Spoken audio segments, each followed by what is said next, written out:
प्यारे दोस्तों, आज की कहानी है विश्वास की शक्ति। दोस्तों, ये एक रिंकू नाम के लड़के की कहानी है और रिंकू के जीवन की कहानी कुछ इस प्रकार है। स्कूल की पढ़ाई के दौरान रिंकू अपने परिवार के साथ एक छोटे से शहर में रहता था। पढ़ाई लिखाई में उसका मन नहीं लगता था। वह अपनी कक्षा में सबसे फिसड्डी छात्र था।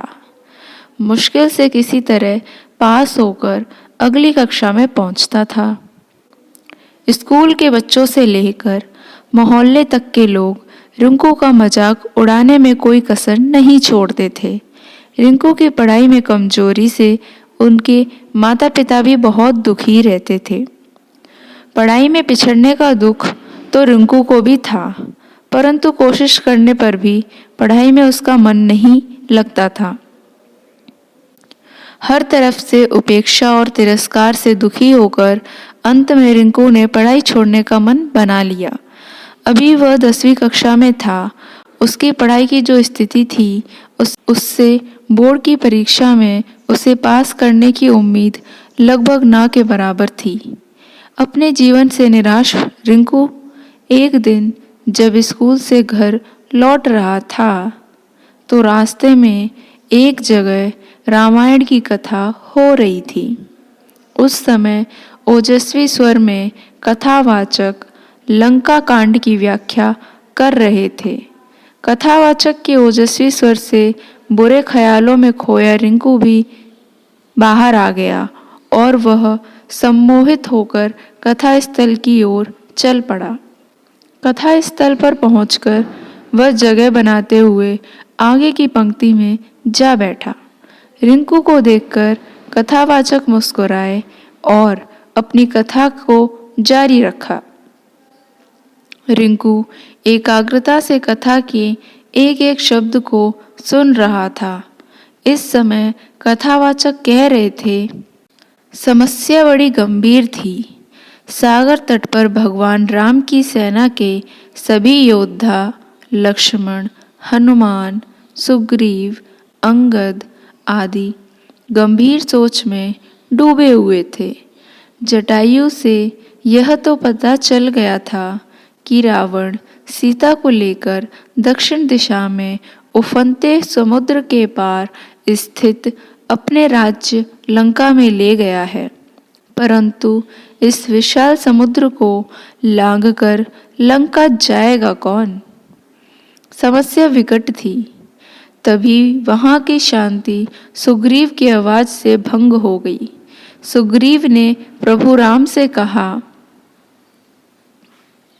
कि हमारे बीच एक ऐसी दिव्य शक्ति है जो समुद्र लांघकर लंका जा सकती है। तब भगवान राम की जिज्ञासा को शांत करने के लिए सुग्रीव ने महाबली हनुमान की ओर देखा। सुग्रीव के संकेत से हनुमान जी सकपका गए। जी की असमंजसता को भांपते हुए सुग्रीव ने कहा, हे पवन पुत्र, संभवतः आपको अपनी शक्ति का ज्ञान नहीं है। बचपन में आपने सूर्य को एक फल समझते हुए एक छलांग में उसे सैकड़ों कोस दूर जाकर निगल लिया था। तो फिर लंका की दूरी क्या है? जरूरत है तो सिर्फ आपको अपने विश्वास को जगाने की। आप जब अपने विश्वास को जगा लेंगे और मन में ठान लेंगे तो शक्ति आप में स्वतः आ जाएगी। सुग्रीव की बात सुनकर एक तरफ जहां हनुमान जी को आश्चर्य हुआ, वहीं उनका विश्वास भी जगा और वे समुद्र लांघने को तैयार हो गए। अगले ही दिन उन्होंने पूर्ण विश्वास के साथ समुद्र लांघते हुए लंका की ओर प्रस्थान किया। रास्ते में मुश्किलें तो बहुत आईं, फिर भी वे सभी मुश्किलों को परास्त करते हुए लंका में मां सीता को ढूंढने में सफल हुए।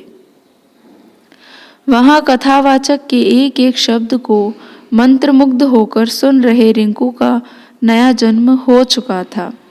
कुछ समय पहले जिस रिंकू की आंखों से निराशा के भाव झलक रहे थे, अब उसकी आंखों में चमक थी। उसके शरीर में उत्साह और स्फूर्ति का संचार होने लगा था। कथा खत्म होने के साथ ही वह तेजी से घर की ओर चल पड़ा। उसे सफलता का मूल मंत्र मिल चुका था। वह मन ही मन सोच रहा था कि जब हनुमान जी ने अपने विश्वास की शक्ति से समुद्र को लांघ लिया था, तो पढ़ाई कौन सी बड़ी बात है। उसी दिन से रिंकू ने प्रण कर लिया कि वह ध्यान लगाकर खूब पढ़ेगा और सफलता अवश्य प्राप्त करेगा। उसकी मेहनत रंग लाई। अपनी कक्षा में सबसे फिसड्डी रहने वाला छात्र रिंकू 10वीं की बोर्ड परीक्षा में सबसे अव्वल आया। इसके बाद रिंकू ने पीछे मुड़कर नहीं देखा और जिंदगी में हमेशा अव्वल ही आता रहा। वह लोक सेवा की परीक्षा में भी प्रथम स्थान पर आया और अपने पर विश्वास की बदौलत वह सरकारी महकमे में भी ऊंचे ओहदे तक पहुंच गया। इस कहानी की शिक्षा: हर एक सफल व्यक्तित्व के पीछे उस व्यक्ति का विश्वास और कुछ कर गुजरने के जज्बे का मुख्य योगदान होता है। जब किसी व्यक्ति में विश्वास का संचार होता है तो उसमें शक्ति अपने आप संचारित होने लगती है।